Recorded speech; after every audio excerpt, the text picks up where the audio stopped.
Let's say you will never be able to retire.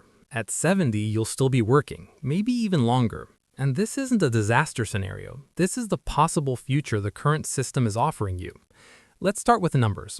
According to the 2025 Goldman Sachs report, 74% of millennials and Gen Z say they struggle to save for retirement. 74%. Not just because they don't want to, but because there's rent, student debt, and the cost of living. In the US, the cost of home ownership was 33% of median household income in 2000. In 2025, that number became 51%. So people can't save for retirement because they're already struggling to cover today. So what's the state of the system itself?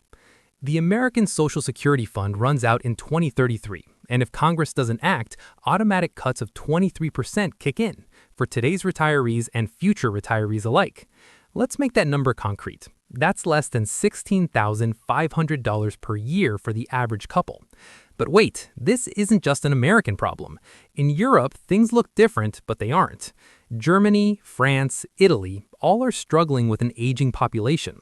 In 1960, there were 5 workers for every retiree. In 2024, that ratio dropped to 3 to 1. By mid-century, it's expected to drop to 2 to 1. The system is placing more and more burden on fewer and fewer shoulders. And now the real paradox begins. Retirement experts say a person needs to save at least 10 times their final salary to retire comfortably. So for someone earning $50,000, the target is $500,000. To get there with current savings requires saving nonstop for decades without a single interruption. And that equation leaves no room for buying a home, putting kids through school, or unexpected medical expenses. So why did this get so hard? Part of the answer lies in the retirement system going through a fundamental transformation. In 2000, 50% of private sector workers in the US were enrolled in a system that paid a pension. In 2024, that rate dropped to 19%.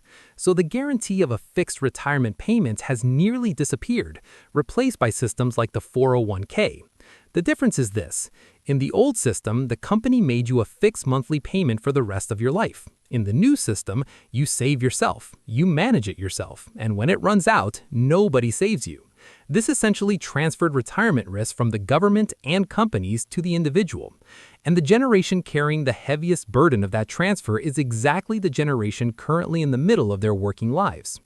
Then there's the longevity issue that nobody talks about enough. In 1960, average life expectancy was 69. Today, it's 78. In many developed countries, it's climbing above 80.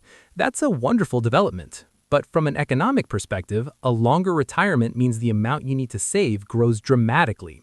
If you retire at 65 and live to 85, you're drawing from the system for 20 years. 20 years ago, nobody was planning for a retirement that long.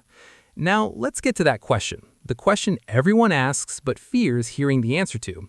So what should you do? There are 2 options. First, work longer. Many countries are already raising or planning to raise the retirement age. In France, the retirement age was raised from 62 to 64, and millions of people took to the streets because people don't want to spend the final years of their lives working. Second, fundamentally change the system. But this is so politically difficult, it's been postponed for decades. The Social Security Fund hasn't undergone comprehensive reform since 1983. Since then, the world has completely changed. The system hasn't. In conclusion, your generation will most likely not be able to retire the way the previous generation expected to. This isn't a prophecy. This is the direction the current numbers are pointing. But this also needs to be said. Saving early and understanding the system matters more than anything. The real question isn't, will you be able to retire? The real question is, what are you doing right now to live comfortably later? Thank you for watching so far. Subscribe for more.